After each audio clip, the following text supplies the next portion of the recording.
Welcome પ્રિયજનો, આપનું સ્વાગત છે. આ સમયમાં તમે મોબાઈલ દ્વારા વિડીયો જોવા જઈ રહ્યા છો અને સાથે સાંભળવા પણ જઈ રહ્યા છો. પ્રભુ તમને ખૂબ આશીષ આપે. તો સૌ પ્રથમ આવો પ્રભુને પહેલું સ્થાન આપણે આપીએ, પ્રાર્થના કરીએ. સ્વર્ગીય જીવનના સ્વામી યેસુ મસીહના નામમાં પ્રાર્થના કરીએ છીએ. આ સમયે ઘડીએ તારા લોકો જ્યારે વચન સાંભળી રહ્યા છે, વિડીયો જોઈ રહ્યા છે, ત્યારે જીવનના સ્વામી સાંભળવાથી તેઓમાં વિશ્વાસ આવે, જીવનમાં બનતી ભૂલોનો સુધારો થાય, શુદ્ધ અને પવિત્ર બનતા જાય અને તારું આગમન થાય ત્યારે એક પણ વિશ્વાસુ રહી ન જાય. તેથી મહેરબાની કરીને પ્રભુ તારી શુદ્ધતા અને પવિત્રતાથી દરેકને ભરો અને પવિત્ર આત્માથી આગથી ભરો. મારી પ્રાર્થના છે આ પવિત્ર આત્માની આગથી એવા ભરાઈ જાય કે શુદ્ધતા અને પવિત્રતાની અંદર જીવન ગુજારે અને પવિત્ર આત્માની પ્રેરણામાં ચાલે. મારી પ્રાર્થના છે જો પ્રભુજી અત્યારે સાંભળી રહ્યા છે એ બધાને તમે ખૂબ આશીષ આપજો તમારી મહિમા માટે. આવો પવિત્ર આત્મા સાથે મળીને કામ કરીએ. હાલેલુયા. ઈસુ અમારા પ્રભુના નામમાં માંગીએ છીએ, આમેન. તો સર્વ પ્રભુનો આપણે ખૂબ ખૂબ આભાર માનીએ કે અત્યારે સમયમાં પ્રભુના વચનો તમે સાંભળવા જઈ રહ્યા છો. વિષય છે પવિત્ર આત્માની આગ.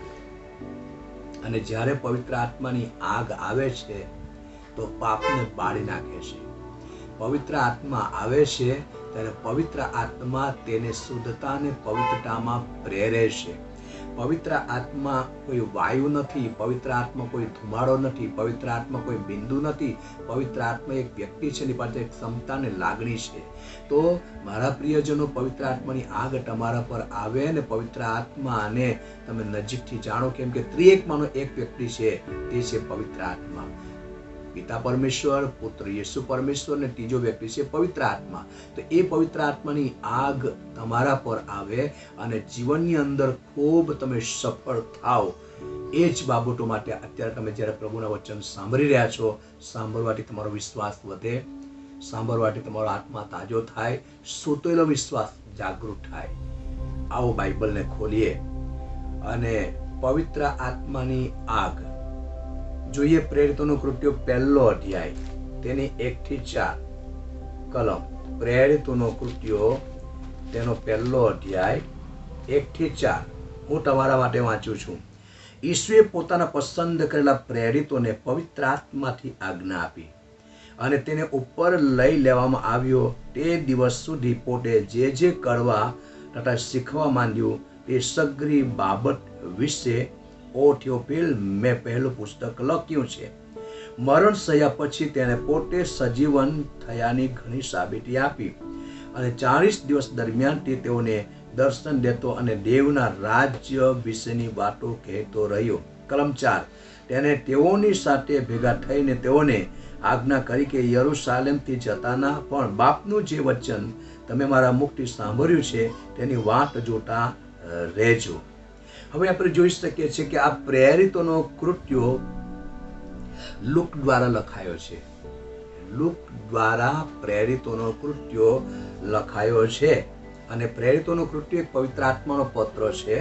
તેથી બાઇબલ એમ કહે છે ઈસુએ પોતાના પસંદ કરેલા પ્રેરિતો, જે 120 અનુયાયીઓ, પ્રભુની વાતો તેઓ સાંભળી રહ્યા હતા અને પવિત્ર આત્માથી જ તેઓને આજ્ઞા આપી કે કેવી રીતે વર્તવાનું, કેવી રીતે ચાલવાનું, કેવી રીતે બોલવાનું, કેવી રીતે લોકોનું ઉત્તેજન આપવાનું.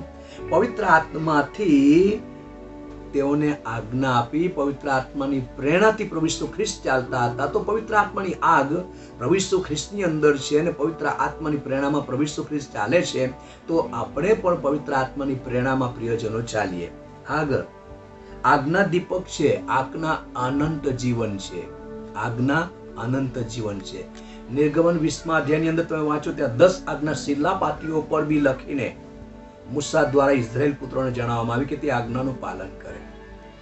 ચોરી કરવું એ પાપ છે, વ્યભિચાર કરવું એ પાપ છે, જૂઠું બોલવું એ પાપ છે, હત્યા કરવી એ પાપ છે, મા બાપનું સન્માન નહીં કરવું એ પાપ છે, વગેરે 10 આજ્ઞાઓ જે મૂસા દ્વારા ઇઝરાયેલી પ્રજાને પ્રભુએ જણાવ્યું. અને પ્રભુ ઈસુ ખ્રિસ્ત પર પવિત્ર આત્માની પ્રેરણાથી આજ્ઞા આપે છે તેના શિષ્યોને, તેના પ્રેરિતોને. શું કહે છે કલમ 2? અને તેને ઉપર લઈ લેવામાં આવ્યો. કોને? પ્રભુ ઈસુ ખ્રિસ્તને.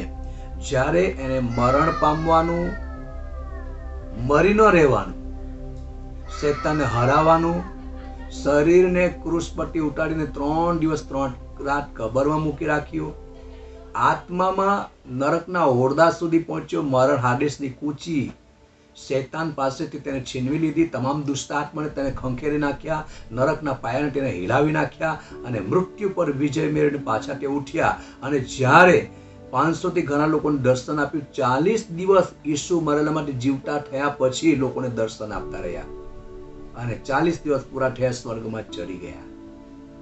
અને જ્યારે સ્વર્ગમાં ચડી ગયા અને પવિત્ર આત્માને મોકલી આપ્યા, તો જ્યારે બાઇબલ કહે છે ઈસુને ઉપર લઈ લેવામાં આવ્યો, તે દિવસ સુધી પોતે જે કરવા તથા શીખવા માંડ્યું તે સગરી બાબત વિશે ઓથિયોફિલ મેં પહેલું પુસ્તક લખ્યું છે. એટલે લુક દ્વારા પ્રેરિતોનો કૃત્યો લખાયું.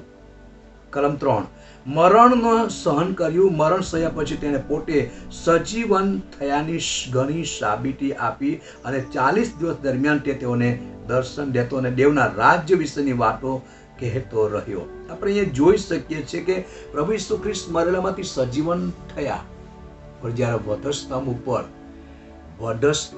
ઉપર આરાના ઉભા લાકડા પર માનવના પાપને દૂર કરવા માટે બલિદાન આપ્યું, મરણ પામ્યા. આખી દુનિયાને લોકોએ જોયું કે ઈસુ મરણ પામ્યા, મરેલામાંથી સજીવન થયા તે કોઈએ નહીં જાણ્યું.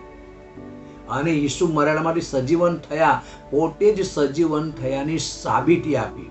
પર યહૂદીઓમાં આજે પણ ચાલે છે કે ઈસુની લાશને શબને એના શિષ્યો ચોરી ગયા હતા અને એમ કહે છે કે ઈસુ જીવતો થયો નથી. યહૂદીઓમાં આજે પણ એ વાત ચાલે છે. પણ ઈસુ ખ્રિસ્તે સજીવન થયાની ઘણી સાબિતી આપીને હાલ વર્તમાન સમયમાં પણ સંતો ભક્તો પવિત્ર આત્માની પ્રેરણાથી કહે છે કે ઈસુ મરેલામાંથી જીવતો ઉઠેલો પ્રથમ જનિત છે જેની કબર ખાલી છે. તો એ બાઇબલ કહે છે સજીવન થયાની ઘણી સાબિતી આપી કે કોઈ પણ પ્રકારે કોઈ બહાનું નહીં કાઢે. ઈસુ મરેલો નથી પણ એ જીવતો છે. અને ઘણા લોકોને તેને દર્શન આપ્યું. કલમ 4, તેને તેઓની સાથે ભેગા થઈને તેઓને આજ્ઞા કરી કે યરૂશાલેમથી જતાના પર બાપનું જે વચન તમે મારા મુખથી સાંભળ્યું છે તેની વાત જોતા રહેજો. તો 120 અનુયાયીઓ ઉપલી મેળી પર પ્રાર્થના કરતા અને પ્રાર્થના એક ચિત્તના એક મનના થઈને કરતા. અને જ્યારે તેઓ પ્રાર્થનાની અંદર લાગી રહ્યા ત્યારે પ્રેરિતોનો કૃત્યો 2:1-4 પવિત્ર આત્મા આવ્યો આગની સાથે. અગ્નિ પવિત્ર આત્માનું પ્રતીક છે અને પવિત્ર આત્મા આગની સાથે ઉતર્યો. અને બાઇબલ કહે છે પવિત્ર આત્માની આગ તેઓના ઉપર આવી અને તેઓ બધા જ પ્રેરિતો એક ચિત્તના એક મનના થઈને પ્રાર્થના કરતા હતા. તેઓ પવિત્ર આત્માથી ભરપૂર થયા. એઓનામાં જે કંઈ પાપ કરચલી દાગ હતું બધું જ પવિત્ર આત્માની આગ દ્વારા બળીને નષ્ટ થઈ ગયું. અને પ્રેરિતોને પ્રભુએ એવા શુદ્ધ અને પવિત્ર કર્યા, એવા પવિત્ર આત્માની આગથી ભરાયેલા એટલે સુધી કે સુલેમાનની પરસારમાં માંદા દુખી લોકોને લાવીને મુકતા તો પિત્તર એટલો અભિષેક પવિત્ર આત્માની ભરપૂર હતો કે એનો પરછાયો માંદા પર પડતો અને માંદા સાજા થઈ જતા હતા. હવે બાઇબલ આપણને શું કહે છે? પવિત્ર આત્માની આગ શિષ્યો પર આવી, તમારા પર બી આવે. બીજી બાબત, જો પવિત્ર આત્માની અંદર આગ છે તો વચનમાં પણ દેવની આગ છે. વચનમાં દેવની આગ. મુદ્દો જુઓ, વચનમાં દેવની આગ. યર્મિયાનું પુસ્તક 23મો અધ્યાય 29મી કલમ. યર્મિયાનું પુસ્તક 23મો અધ્યાય 29મી કલમ. 23મો અધ્યાય 29મી કલમ. કલમને જુઓ, બાઇબલ ખોલો. 23મો અધ્યાય 29મી કલમ. હું તમારા માટે વાંચું છું. વળી યહોવા કહે છે કે મારું વચન અગ્નિ સરખું તથા ખડકને ફોડનાર હથોરા સરખું નથી. હા, પ્રભુ પોતે યર્મિયા પ્રબોધકની સાથે વાત કરતા પ્રમાણે કહ્યું, યહોવા કહે છે કે મારું વચન અગ્નિ સરખું. હા પ્રિયજનો, પરમેશ્વરનું વચન અગ્નિ સરખું છે, ખડકોને ફોડનાર છે. એ વચન જીવતું છે, વચન સામર્થ્ય છે, વચન 2 ધારી તલવાર કરતા પણ વિશેષ તીક્ષ્ણ છે. એ જીવને, આત્માને, મજ્જાને, સાંધાને જુદા પાડે એટલે સુધી વીંધનાર છે. હૃદયમાં ચાલતા વિચારો અને ભાવનાઓને આ વચન પારખે છે. વચન આકાશમાં સદા સ્થિર છે અને વચનનું બીજ મરિયમે પણ લીધું, અને દુષ્ટ આત્મા, ભૂત પિશાચોની આત્મા ડરતી હોય તો પરમેશ્વરના વચનથી. તેથી વચન તમે નહીં સાંભળો, વચનથી દૂર રહો, બાઇબલ નહીં વાંચો, એ શૈતાન ચાહે છે. પણ દેવની ઈચ્છા છે કે તમે વચન સાંભળો. દેવની ઈચ્છા છે કે તમે બાઇબલ વાંચન કરો. દેવની ઈચ્છા છે કે તમે આત્મામાં પરિપક્વ, હિંમત અને બળવાન બનો. દેવની ઈચ્છા એવી છે. આગળ જુઓ, તથા ખડકને ફોડનાર હથોડા સરખું નથી. પરમેશ્વરનું વચન હથોડા સરખું છે. બે ધારી તલવાર કરતા પણ વિશેષ તીક્ષ્ણ છે, અને વચનમાં દેવની આગ સમાયેલી છે. વચનમાં દેવની આગ સમાયેલી છે. શું કે છે? વચન અગ્નિ સરખું છે. વચન અગ્નિ સરખું છે. વચનમાં દેવની આગ છે. આગળ આપણે જોઈએ, સેવકોમાં પણ દેવની આગ છે. સેવકોમાં પણ દેવની આગ છે. નાના સેવક હોય, મોટા સેવક હોય, પરમેશ્વર બધાને સરખા જ ગણે છે. દેવની પાસે કોઈ પક્ષપાત નથી. પ્રિયજનો, કોઈ પક્ષપાત નથી દેવની પાસે. એ બધાને સરખો પ્રકાશ આપે છે. પરંતુ એક બાબત આપણે સમજીએ, વિચારીએ, સેવકો વિશે આપણે સારું બોલીએ, કેમ કે દેવની સુવાર્તા લઈને જનારા પ્રભુના અભિષેક દાસો છે. પછી એ નાના હોય કે મોટા હોય, બધા જ એક સરખા છે. પ્રભુ દરેકને સરખી મજૂરી આપે છે ને. પછી સવારમાં 9 વાગે ગયો હોય તેને પણ સરખી મજૂરી, 12 વાગે ગયો હોય તેને પણ સરખી જ મજૂરી આપે છે, અને સૂરજ આથમતી વેળાએ પણ ગયો હોય તેને પણ પરમેશ્વર સરખી જ મજૂરી આપે છે. પ્રભુની પાસે પક્ષપાત નથી. એમ પ્રભુને કહી શકતા નથી કે પ્રભુ પેલો વ્યક્તિ તો સાંજે આવ્યો અને એને પણ અમારા જેટલો સરખો ભાગ આપ્યો. પ્રભુ કહે છે, શું મને આપવાની ઈચ્છા નથી? પ્રિયજન, પરમેશ્વર દરેકને સરખા ગણે છે. તેની નજરમાં કોઈ પક્ષપાત નથી, અને પ્રભુ ભેદભાવ રાખતા નથી. પ્રભુ પાસે પક્ષપાત નથી. તો વચનમાં દેવની આગ, હવે સેવકોમાં દેવની આગ. હું વાંચું છું તમારા માટે ગીતશાસ્ત્ર નું પુસ્તક 104 અને 4 કલમ. ગીતશાસ્ત્રનું પુસ્તક 104 અને તેની 4 કલમ જુઓ. વાયુને તે પોતાના દૂત બનાવે છે, અને અગ્નિના ભડકા તેના સેવકો છે. ભજનકાર દાઉદ બાપના ઘેટા ચડાવતો અને ગોવાળિયામાંથી પ્રભુની પાસે આવ્યો. સમુએલ દ્વારા દેવના કહેવા પ્રમાણે તેલથી દાઉદનો અભિષેક કર્યો. પરાક્રમ સહિત દાઉદ પર દેવનો આત્મા આવ્યો અને દાઉદ વિશ્વાસનો વીર બન્યો. એ દાઉદ શું કહે છે? વાયુઓને તે પોતાના દૂત બનાવે છે, અને અગ્નિના ભડકા તેના સેવકો છે. તો સેવકોના વિરુદ્ધમાં બોલ્યા એટલે ઈસુના વિરુદ્ધમાં બોલ્યા બરાબર કહેવાય. તેથી નાના હોય કે મોટા હોય, બધા સેવકોને માન આપતા શીખો. બાઇબલ શું કહે છે? અગ્નિના ભડકા તેના સેવકો છે. હું પ્રભુના પ્રિય દાસોને માન આપું છું. તમે બહુ સારા પ્રભુના સેવકો છો, અને સંતોમાં હું નાનામાં નાનો છું. તમારા બધા કરતા હું નાનામાં નાનો છું. તમે બધા સારા છો. પ્રભુ તમને ખૂબ સેવાના ક્ષેત્ર પર આગળ વધારે, અને ખૂબ તમે પરિપક્વ બનો, સામર્થ્યવાન બનો. બાઇબલ કહે છે વાયુને તે પોતાના દૂત બનાવે છે, અને અગ્નિના ભડકા તેના સેવકો છે. જ્યારે સેવક બોલે છે ત્યારે એના મુખમાંથી ધાર વાળા વચન નીકળે છે, આગ નીકળે છે. અને દેવ પોતે પણ અગ્નિ અથવા અગ્નિનો દેવ છે. એના વચનમાં પણ આગ છે, એના શબ્દમાં પણ આગ છે, સામર્થ્ય છે. હવે બાઇબલ આપણને શું કહે છે? કલમને હું વાંચું છું તમારા માટે. હિબ્રુનું પુસ્તક 1લો અધ્યાય તેની 7મી કલમ. નવા કરારમાં હિબ્રુનું પુસ્તક 1લો અધ્યાય તેની 7મી કલમ. 1લો અધ્યાય 7મી કલમ. હિબ્રુ કલમને જુઓ. વળી દૂતો સંબંધિત એમ કહે છે કે તે પોતાના દૂતોને વાયુરૂપ અને પોતાના સેવકોને અગ્નિને જ્વાળા રૂપ કરે છે. શબ્દો શું છે? દૂતોને વાયુરૂપ, દૂતોને વાયુરૂપ અને પોતાના સેવકોને અગ્નિની જવારારૂપ કરે છે. અગ્નિની જવારારૂપ. તો મારા પ્રિયજનો, પ્રભુના સેવકોની અંદર આગ છે. દેવ અગ્નિ અથવા અગ્નિનો દેવ છે. તો પ્રભુના દાસો, તમારી અંદર પર પ્રભુની આગ છે. તમે કોઈ સામાન્ય વ્યક્તિ નથી. કદાચ તમે આંસુ પાડી પાડીને સેવા કરી હોય, તંગી પરિસ્થિતિમાં સેવા કરી હોય, અને સેવા કરતા કરતા તમારા પુષ્કળ આંખમાંથી આંસુ પડ્યા હોય, રડી રડીને મુઠ્ઠીભર બિલ લઈને દોડ્યા હોય, પણ પ્રભુ તમને એવો આનંદ આપશે, તમારી મહેનતનો પ્રતિફળ તમને મળશે. અગર સેવાને તમે પડતી મૂકી હોય અને સેવામાં તમે ના દોડતા હોય અને તમે એમ વિચારતા હોય કે અમે સેવા કરી, બહુ કરી, બસ હવે અમારાથી દોરાય, એવું નથી. ના મારા પ્રિયજનો, ગમે તે પરિસ્થિતિ હોય, તમે સેવાને ઉઠાવો, સેવા કરતા રહો. પ્રભુએ તમને નિમ્યા છે, પ્રભુએ તમને બોલાવ્યા છે સેવાને માટે.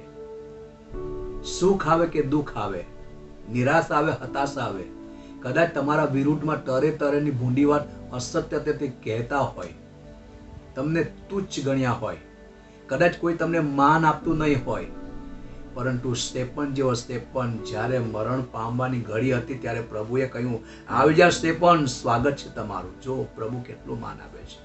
જો પ્રભુ માન આપે છે તો એનાથી આપણને બીજું તો શું જોઈએ પ્રિયજનો? પ્રભુ માન આપે છે.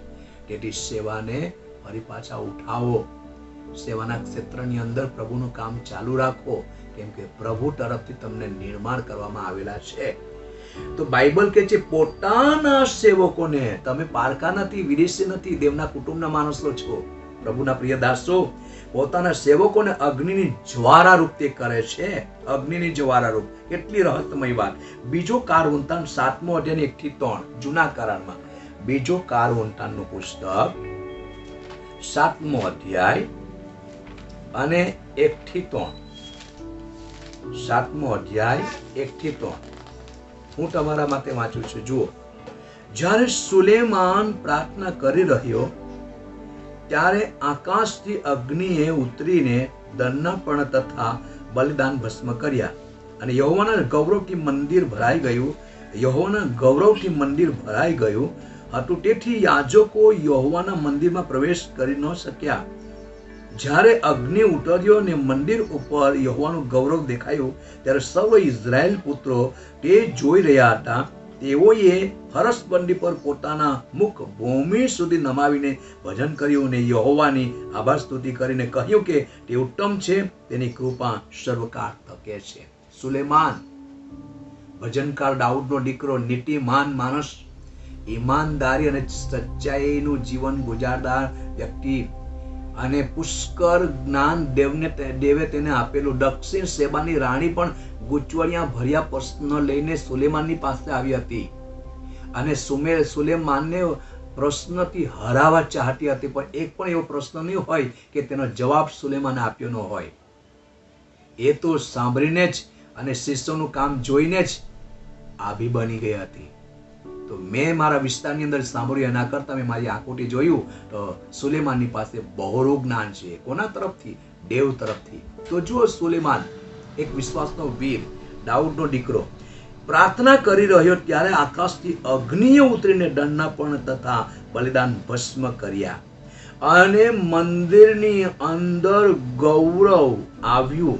દેવના ગૌરવથી મંદિર ભરાઈ ગયું. આ મારા પ્રિયજનો, વર્તમાન સમયમાં તમે જ તો દેવનું મંદિર છો. તમને પ્રભુ પોતાના ગૌરવથી, પોતાની આગથી, પોતાના સામર્થ્યથી ભરે અને સેવાના ક્ષેત્રની અંદર તમે નીકળી શકો.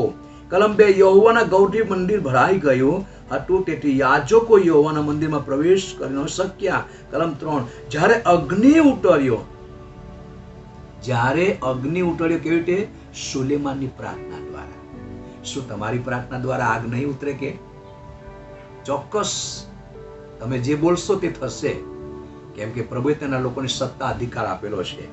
અને તેથી લખેલું છે, જ્યારે અગ્નિ ઉતર્યો ને મંદિર યહોવાનું ગૌરવ દેખાયું, ત્યારે સર્વ ઇઝરાયેલ પુત્રો તે જોઈ રહ્યા હતા. તેઓએ ફરસબંદી પર પોતાના મુખ ભૂમિ સુધી નમાવીને દેવનું ભજન કર્યું. તેઓ કહેવા લાગ્યા, પ્રભુની સ્તુતિ થાવ, તે ઉત્તમ છે, તે મહાપરાક્રમી પરમેશ્વર છે. જો સુલેમાને પ્રાર્થના કરીને આગ ઉતરી, તો મારા પ્રિયજનો તમારી પ્રાર્થના દ્વારા પણ આગ ઉતરી શકે છે. ટિસ્બી એલિયાને આપણે જોઈએ, એલિયાની પ્રાર્થના દ્વારા પણ આગ. એલિયા જૂના કરારનો એ ટિસ્બી એલિયા પ્રભુનો પ્રબોધક, એને પ્રાર્થના કરી અને આગ ઉતરી. મારા પ્રિયજનો તમારી પ્રાર્થના દ્વારા પ્રભુની આગ ઉતરશે. જ્યારે આગ આવે ને તો પાપને બાળી નાખે, દુષ્ટતાને દૂર કરી નાખે. પ્રભુને માટે કોઈ કામ અશક્ય નથી. એ સર્વ મનુષ્યનો દેવ છે, તેના માટે કોઈ કામ અશક્ય નથી. અશક્યને શક્ય બનાવનાર પરમેશ્વર તે છે. સર્વ સ્તરે, સર્વ જગ્યાને, સર્વમાં છે. કલમને જુઓ, બીજું કારુંતાંતનું પુસ્તક, બીજું કારુંતાંતનું પુસ્તક 36મો અધ્યાય 15 અને 16. બીજો કારુંતાંતનું પુસ્તક 36મો અધ્યાય 15 અને 16 હું તમારા માટે વાંચું છું. તેઓના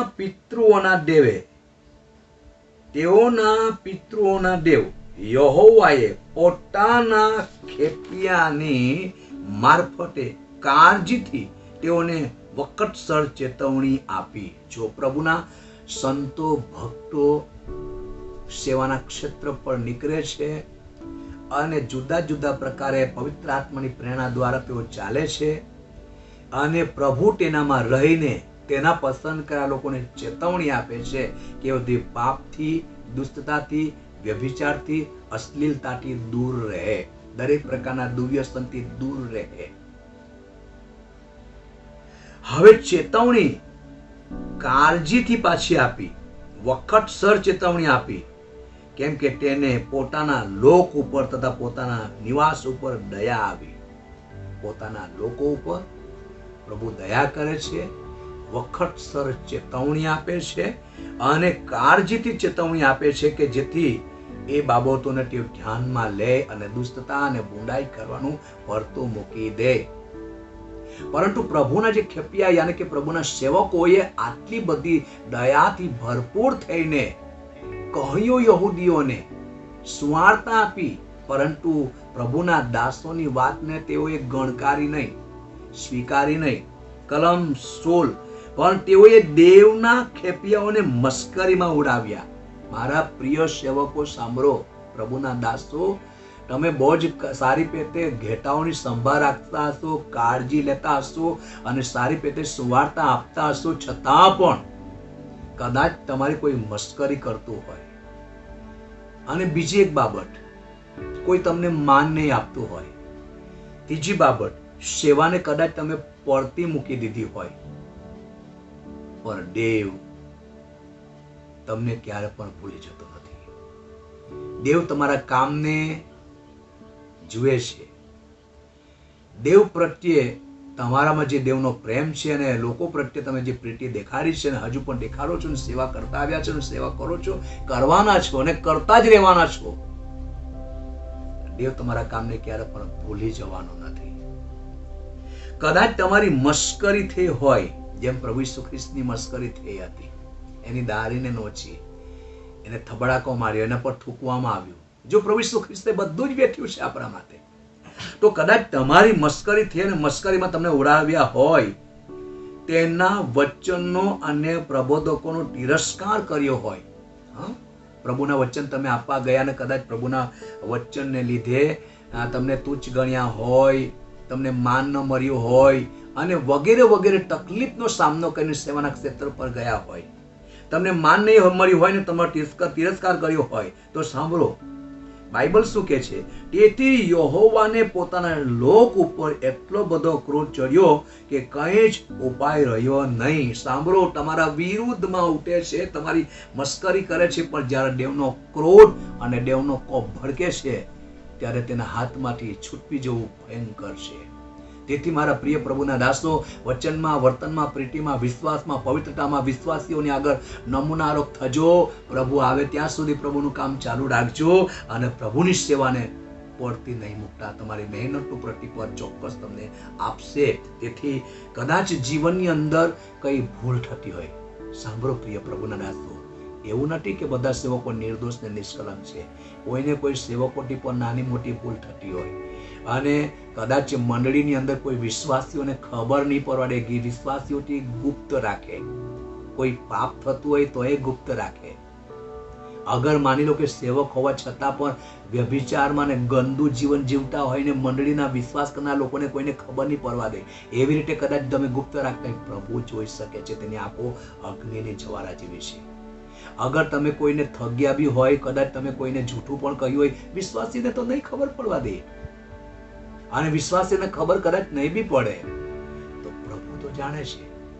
અને કોઈ પણ એવું સેવક એવું નથી કે તે નિર્દોષ નિષ્કલંક છે. દરેકથી નાની મોટી ભૂલ થાય. હવે હું પ્રભુનો દાસ છું, સેવા કરું છું નાની મોટી, અને પ્રભુએ સેવા માટે બોલાવ્યો છે. હું એમ કહી શકતો નથી કે મારી કોઈ ભૂલ થતી નથી. હા, બોલવામાં પણ ભૂલ થાય, પણ સુધારા માટે પ્રભુએ વચન તો આપ્યા છે કે આપણા જીવનમાં એને સુધારામાં લાવીએ, અને બને તેટલું કરીને નિર્દોષ નિષ્કલંક બનેલા રહીએ. જ્યારે પ્રભુનું આગમન થાય ત્યારે તમારી મહેનતનું પ્રતિફળ પ્રભુ તમને જરૂર આપશે.